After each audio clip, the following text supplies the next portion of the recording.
In the Western Arkansas County Records Office in the summer of 1974, a young historian named Denise Alcott was put in charge of the back rooms. It was then the job of most of them to spend their days organizing old tax returns, land deeds, and census rolls. Denise found something else, though. The letter was folded in a fragile envelope and found between the pages of an 1881 township growth log. It was not stamped or opened. There were no exciting ideas in the log itself. An extra train line that never came, but there were only 5 words written on the envelope. Do not return to Elo. Inside was a single, wet, wrinkly piece of parchment paper. Even though the ink was worn off, the lettering was still clear. A woman's script, beautiful but shaky. If this gets to a soul that isn't clouded by dedication, please listen. The hole wasn't left empty. It was locked up. The veil was never taken off. A thorn. There was no date or signature after that beginning. But the name Thorn only showed up once in the town's history. Abigail Thorn was married to a man who called himself a prophet and led about 100 people into the woods in 1878. But he never came back. The town of Elk Hollow was marked as resettled in the census that came out after the war, but no one moved there. There were no graves or bodies, just quiet. Denise brought the letter to her boss because she was interested and upset about it. He laughed. Mountain ghost stories. It was probably some Pentecostal nonsense that he said, leave it. She didn't leave it, though. Instead, she found the name, the place, and the year. She found a town that wasn't on any maps anymore, a prophet that wasn't listed in any church's records, and a religious community that thought speaking out loud was wrong and being quiet was holy. Denise Alcott didn't show up for 9 days that summer. When she got back, she didn't say anything, but the letter was still on her desk with a line written in pencil instead of her handwriting. The kids are still talking behind the cover. Denise Alcott made an official request to look at restricted materials a week after finding the letter. Materials made of cards from the 1800s. She said it was for a graduate thesis that had something to do with religion migration after the Civil War. She really meant to look for the hole. The map she found was cracked and yellowed from being stored in a temperature-controlled box under the floor. It showed the locations of failed mining towns. It was made in 1876 and showed western Sebastian County before it was split up into smaller counties. Denise couldn't breathe after seeing what she did. It is west of the Arkansas River and between 2 ridge lines that people in the area call the Blind Hills. An almost respectful ink was used to scroll a name, Elk Hollow, what the Vale is made of. That's all that the Vale owns: no township, no authority, and no federal seal. But now things change. A brand new map from 1877, just 1 year after Forest Preserve, shows the same area.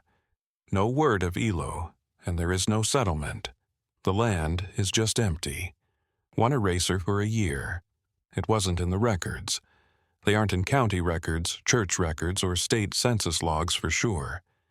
And Denise started to make her own path by putting old surveyor's notes on top of the coordinates, matching ridge lines to changes in the land's shape, and connecting rivers to ghost roads in a triangle.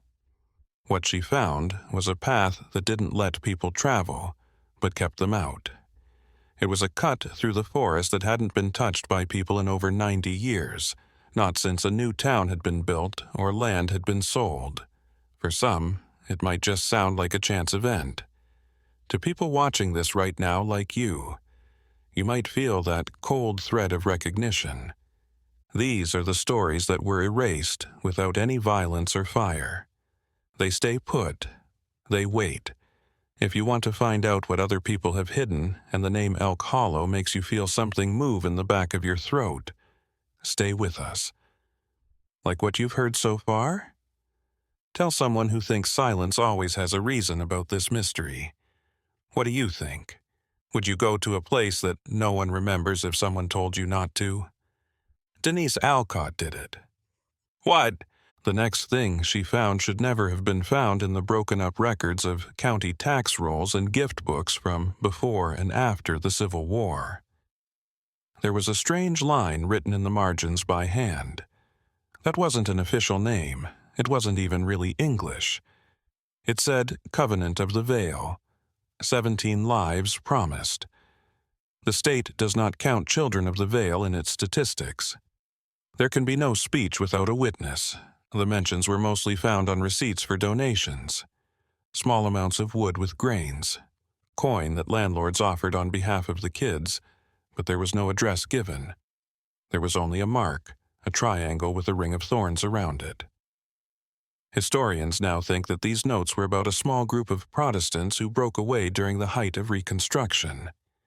This was a time when people in rural America were very afraid of corruption, punishment, and God's anger. They said their name was Children of the Veil. To people from outside the area, they were just stories told by lumbermen who said they had seen groups of pale-robed. There are figures going through the foggy woods in complete silence. Denise found something else, though. The title of a printed pamphlet from 1870 that was not allowed in most churches was A Silence Sanctified the Teachings of the Veil. The pamphlet was anonymous, but its ideas were clear. Talking is wrong. Women bring chaos into the world. Kids need to be united in spirit. By age 12, sound is like a crack in the wall of heaven. Silence is what holds hope together. Denise slowly understood, as her sickness got worse, that this wasn't just a religion. It was building things, a way of life based on strict rules, being alone and following orders. And that way of life had been lived somewhere in the no-man's land, between forgotten hills and hollows that couldn't be found on a map. Not for weeks, months, years, or even generations. The thing that scared Denise the most wasn't just the extreme. It was that the children of the Veil never made their presence known. They didn't hire anyone. Not a single letter was written. There was no riot, just they. Pulled out. And the world let them. In 1863, his name first showed up in a church notice that someone was being kicked out. Elias Harrow took off his robes after talking about angels that calm babies and gates that open through flesh. At that time, Harrow was a preacher who traveled and worked along the line with Missouri. Tall, thin, and not shaved, he is said to be charismatic and to fast for weeks before speaking for hours straight. What made him unique, though, was that he was hooked on silence. Not meditative silence or a monastery life. Yes, he said that silence was a sentence. Silence as the first state of being holy. That there was complete silence before God said, "Let there be light," he said. That Adam's sin wasn't eating the fruit, but making noise. The child then came. Denise found a letter written by hand from a nurse in 1865. It talked about a boy born in Harrow's care who was never named or talked to. The kid never cried, talked, or made any other signs. Elias called him the Silent Lamb. He said the boy had been taught by God while still in the womb, that the child told dirty lies every night while everyone slept in a voice that only Elias could hear. Soon after, he started to gather followers. Not many, just a few unhappy war widows, a family or two, children who had died of illness, and a failed farmer who had set fire to his own barn while he was high. Though Elias didn't offer forgiveness to any of them, he did offer release from guilt, noise, and memories. They only had to give up their names, promise silence, and join what he called the walk beneath the veil. In 1870, he led a group of ox carts and wagons pulled by hand. There were no bells, signs on the tongs, or sermons sent into the forest gap west of the Arkansas River. They were never seen again. There is only a charcoal mark on the side of an empty church outside of Greenwood.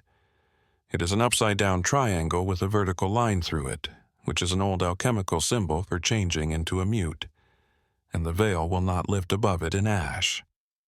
We have to get down to meet it. Nobody ever said Elias Harrow was dead because they didn't find a body.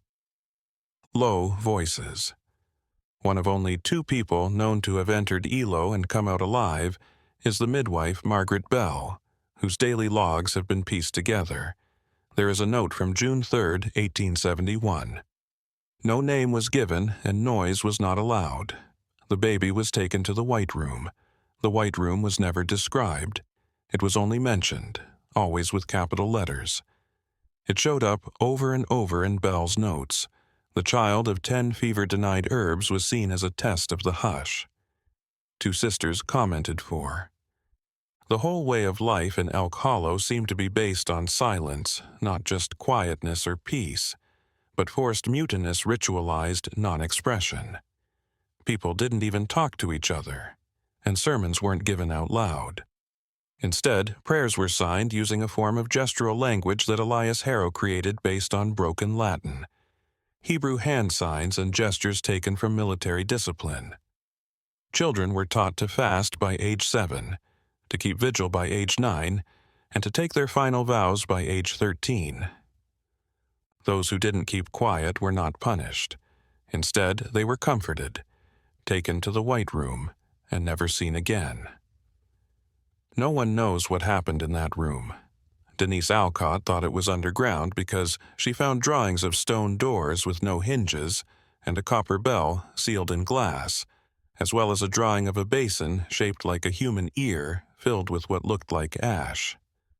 On top of it all, there was a phrase written in shaking handwriting. It's disturbingly clear from these accounts that the children of the Vale didn't believe in sin like most sects did. They didn't want to be saved. Instead, they wanted to erase their identities through silence and stillness of the soul. For Elias Harrow, children weren't innocent. Instead, they were blank slates that needed to be cleaned before memories could take hold. The winter of 1874 was one of the mildest in Arkansas history, but in Elk Hollow it was the coldest on record. The year was marked by less writing in Margaret Bell's journal. She used to write about herbal remedies, baby weights, and even seasonal rain, but now her handwriting was thin, squished, and numb. But on January 11th, a single sentence broke her detached rhythm. 3 gone, no word, only shoes. The details came later, put together from bits and pieces. An 8-year-old boy, a 10-year-old girl, and another child whose age was unknown disappeared between dusk and dawn. Their shoes were the only things that were found in the wet ground, and there were no signs of struggle. Bell asked Elias Harrow if a search party would be sent, but he didn't answer. Instead, he held up a knotted cord with 3 lengths cut off and said that the veil chooses when to lift and who it hides. There was no burial, no mourning, and not even a break in daily life. But after that day, something changed in the hollow. Bell noticed that there hadn't been any kids outside in weeks. Meals were brought in silence, candles were put out before it got dark, and most strangely the community calendar disappeared. It had been carefully kept, a wooden board with runes for each moon phase rotated every day. After January 11th, it was taken down from the wall, and no one put it back up or asked. Denise, while reading Bell's logs, circled a phrase written on the edge of a page that was half erased with damp. Time is a gate. Once the 3 disappeared, time stopped, and everything started to break down. This was the start of what Bell later called the hollowing. No one would die for another 17 months, but it was clear that something had started to die in every drawn face and sunken eye, and it made no sound at all. His name was Reverend Simon Hale, and he was a traveling preacher from the borderlands of Missouri and Kansas, who was known for visiting small towns to help people after the war. During the Civil War, he didn't have a cross with him. Instead, he had a worn-out black book and a cracked flask of communion wine. Hale heard about the hollow from a railroad worker who said he'd seen a village with no sound where kids walked in a straight line and no one looked up. He set out on horseback, following old forest roads until he reached a hollow that wasn't on any map. As soon as he crossed the tree line, he felt it. Stillness. Not the peaceful kind, but there were no elders or congregants to greet him. Instead, two teenage boys in gray linen robes waved him off and took his reins without saying a word. Inside the hollow, no one spoke out loud.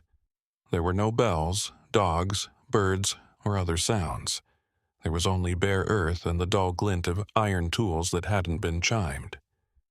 Simon Hale tried to speak, but every time he opened his mouth, someone nearby would raise a finger. He stayed for 2 nights and no one offered him a bed. He slept in the empty grain house, where he found a pile of soft white cloths folded in ritual shapes. On the second night, he tried reading the Bible out loud by himself. Before the second verse, the chapel bell, which was sealed in glass, rang once. There was no wind, no hands, just one hollow chime. The next morning, he woke up outside, naked. His Bible had been returned, but every page had been carefully changed. The leather binding was still there, but the word had been taken out. At the end of the hollow path scratched into a post in a language he didn't understand, Denise would later figure out, "He who speaks where silence reigns will not be heard in heaven." Simon Hale never went back to ministry. He became a gardener in Fort Smith, never talked to anyone, and never preached again. When asked why, he would just shake his head and touch the book on his shelf. It had no title, no words. It was supposed to be a survey trip, 3 days of mapping out old religious homesteads for a thesis on fringe theology and post-bellum isolationist sects. Denise Alcott brought topographic maps, satellite overlays, and 2 waterproof notebooks. She didn't bring fear yet.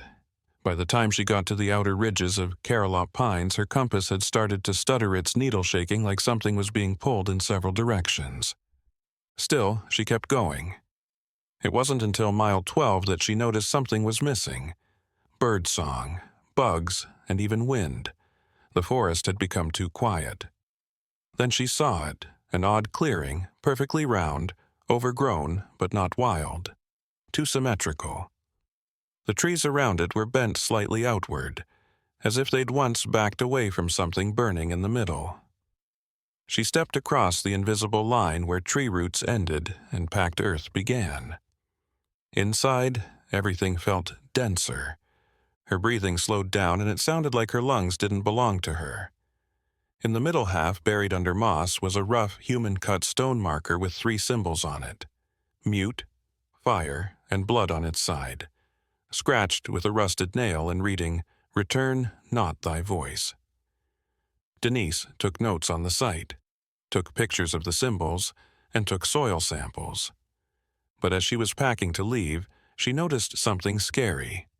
Her tape recorder had stopped working. She had new batteries and tape, but there was no sound. The machine only recorded one thing during her speech: a soft hum, and then, in the last few seconds of the tape, a low knock. 3 beats, then silence. Denise rewound and played it again. Same knock, same silence. And on the third play, a voice she didn't remember speaking: "We see the Watcher." She came back alone, not because she wanted to. Her boss begged her to wait. The dream wouldn't stop. Night after night, 3 knocks, a circle of trees, and a song with no words. Denise brought better gear this time. A reel-to-reel mic system, a high-frequency directional antenna, 3 analog voice recorders, and a flashlight that she never turned off. She got to the edge of Elk Hollow at dusk. The air didn't greet her, but it remembered her. It was colder now and still. As she stepped into the circle, she saw faint depressions in the ground. These could have been old foundations, graves, or just marks from lives that once lived. She put the microphone in the middle and waited. Hours went by, and her breath filled the room. At exactly 2:11 a.m., it started, a soft hum that built up into 5 different tones vibrating through the ground. Denise's equipment recorded it all, but the singing was childlike and genderless with only syllables. E. She played it back right away and heard it, but when she rewound it, it wasn't there. The real tape had gone blank. This was written in her analog log next to the timestamp, but she didn't remember writing it. It wasn't meant to be captured, just carried. Denise left that morning shaken, not scared, but changed. In her follow-up notes, she wrote, "The veil is not a place. There is a deal. People who enter must follow the agreement, even if they don't understand what it means." 3 weeks later, she wrote it in a Little Rock University library. "I brought sound into silence, and now silence brings sound into me."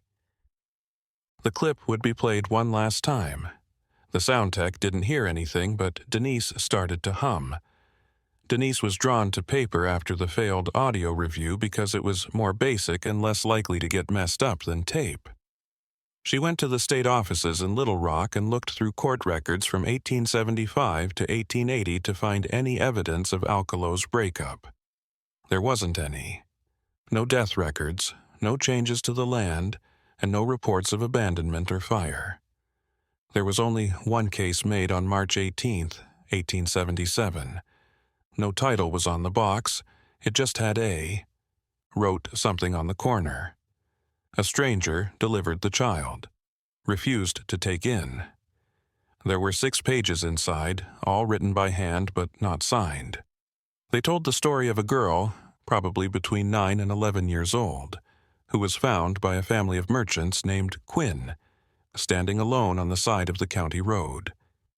She didn't have shoes on and wore a wool shift. She held a pouch with ash and white string and wouldn't talk. To refuse, not because you are afraid.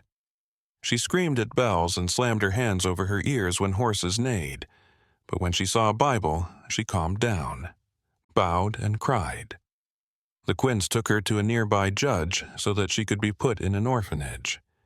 But no center would take her because even when given a name, she wouldn't answer. It wasn't that she was deaf. As Denise turned the last page, her hands shook. The judge had written one last line on it. Name assigned Laura, withdrawn within 1 week. Child left premises unaccompanied. She was no longer there. The only thing that was left was a note written in red ink by a clerk. After many years, there was a possible link to Harrow Colony. The record was kept because of an oddity. Below that was a photocopy of a blurry, damaged photo. In it, a girl stands alone in a chapel doorway, her eyes blacked out by the damage, and her lips stitched shut with red thread. Was the girl real or drawn? Below the photo, there was a number 5, not her name, just her place. Elias Harrow always talked about the 5th knot as a person or a number as a role. He thought that 5 was the 4 pillars of the world and the veil that. He said that the 5th child would not go up, but would stay behind as a living gate between the holy and the sinful. In early June 1878, 5 children between the ages of 9 and 12 were taken into seclusion. Bell's journal entries stop here for 2 weeks, and then resume with only one line, slanted and broken. 4 of the children were light, and the 5th was ash. There are no official records of what happened during that time, but pieces of it are still around. A burned stone basin buried behind the chapel, a cracked glass bell, 5 wooden tokens, each with a rune carved into it. 4 of them were burned, but 1 was still whole. The 5th was the only one that made it out alive. A traveling tax clerk found her weeks later, walking barefoot along the edge of the Sebastian Woods with a pouch full of gray string and cold coal ash. She wouldn't talk or answer when she was named, but she did draw the same thing over and over in the dirt on paper into the condensation of glass windows which was a sign of change. That girl would later be misfiled as. Laura was the same girl Denise found mentioned in the archives, but she didn't have a birth record, a family, an age, or a voice. She only had memories and silence. When Denise compared the photo from 1878 to the one from 1877 at the courthouse, they were the same girl with the same expression, but they were taken a year apart.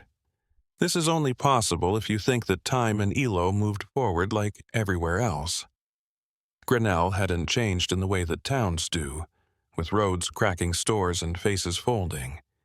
It was still cute and decaying politely, but the post office was closed early, the diner didn't greet her, and the church doors were open, but there was no sound coming from inside. Denise went back to the town records building, which is where she first found the map of Elk Hollow's radius, the strange edge of cut-down trees and empty land. But today, the records clerk was not there. The desk was empty, and on the chair was a cassette tape that was labeled Denise Only. She played it, but there were no clicks or rewind markers. I saw the fifth child again last night. She stood at the foot of my bed and hummed. I remembered the song. The humming started. It was soft, low, and choral. Then there was a whisper that wasn't Denise's. You came to listen, but now they're listening through you. The tape ended with 3 sounds: a knock, a closer knock, and a long exhale that sounded like breath hitting glass.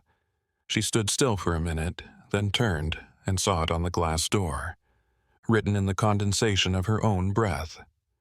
Her hands started to hum, not her ears, and the same tones from Elk Hollow came from her throat before she even opened her mouth. She wasn't possessed. She was sending them from the hollow, the past, or the veil itself. The signal had never stopped. She had just become clear enough to carry it. It started slowly. Words got jumbled and dropped in the middle of sentences. By mid-January, Denise could only write. The hum never stopped. In a strange way, her research had never been more focused. She was obsessed, quiet, and quick as she researched the Quinn family from 1877 to the present day and found a branch of the family. She found a woman still alive whose age was unknown and who had been in state care since the 1930s. Her name was only written as Mrs. Ellen R., and she had no last name, birth date, or emergency contact information. Her chart had 3 notes that repeated: choiceably mutes in 1942, does not respond to music, refuses to be placed near radios. It used to be a full asylum, but now it's just long-term housing for the elderly with few staff. Denise drove for 4 hours in silence. When she got there, she found the woman sitting up in bed, eyes open, staring at nothing or something just beyond the room. Denise waited, then held up a card that said Elk Hollow. The woman slowly blinked, then raised one finger and drew a shape into the blanket. Denise wrote another card that said, "Do you remember the 5th?" The woman, who was probably 80 years old or older, started to hum. The tone and 5-part vibration Denise had recorded in the hollow were exact. The woman then pulled something out from under her dress. It was wrapped in cloth and tied with ash-gray string inside a glass bell with a tiny crack. She put it in Denise's palm and whispered her only word in 50 years. It weighed almost nothing. The glass bell, which was smaller than a closed fist and as thin as a dragonfly wing, was silent in her palm. Denise held it for days before. When she finally got to Elkullo, she did so out of respect, not fear. She realized that the veil had never been a metaphor. It was a place, a frequency, and an agreement-based boundary. On January 31st, she crossed the final line. The trees got fewer, the snow stopped falling where it should have, and the sound started before she even got to the chapel's ruin, not from outside but from inside her. The hum now lived in her bones. She got down on her knees where the altar used to be and put the bell on the frost-covered stone. She waited, and the bell rang once. There was no visible hand moving it, and there was no wind. But a low, clear chime echoed through the air and time itself, and 5 knocks came from across the woods. Then there was silence, not emptiness, but a dense silence that pressed against her skin, and a girl appeared at the edge of the tree line. She was small, barefoot, and holding a... The girl stepped forward and looked at Denise with a questioning look in her eyes. "Do you remember enough to carry it now?" Denise answered. The girl spoke for the first time in Elo's 120-year history. Then go back and never explain. The girl then disappeared, and the bell in Denise's hand turned to dust, and the hum stopped. Denise never published her findings, went back to school, turned in a paper, or gave a lecture. Instead, she bought a cottage. It was a quiet town in the middle of nowhere. There was no phone line, radio, or piano. There was just a shelf of worn books and 5 identical notebooks locked in a steel box. She worked at a flower shop, walked every morning, rarely smiled, and never spoke again. The people in the town got to know her as kind, maybe a little strange, but warm. Kids liked her, and she listened well. Some even said she could tell when it would rain by closing her eyes. But she never sang, hummed, or even mouthed a word to music. She became still until one spring evening, the girl, who was maybe 9 or 10 years old, walked into the flower shop and didn't say anything. Instead, she drew something on the condensation on the fridge door. Denise didn't flinch. She just nodded and gave the girl a dried bellflower bouquet tied with ash-colored ribbon. To remember her, she whispered her first and last word that everyone in town ever heard. The girl left, and Denise closed the shop early that day. That night, no one in town said they saw her again, and the next morning, only one customer found the bell. It was whole, not cracked, and there was no dust on it. Next to it was a piece of paper with scribbled writing on it. I didn't get away, I just stopped echoing.